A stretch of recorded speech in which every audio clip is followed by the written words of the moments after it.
Here we'll remove the rear brake pads. It's pretty much the same as the front. You remove the cotter pins that hold the brake pad dowels in. Remove both of those and set them off to the side. Once you do that, you can pull the dowels out with a pair of pliers.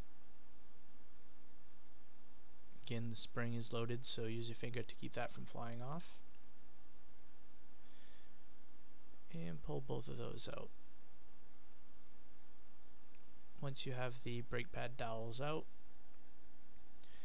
you can spread the brake pads apart with a pair of pliers. This helps get the brake pad over the lip that is worn to the brake disc. Just pull those apart and then pull the brake pads out, and that's it.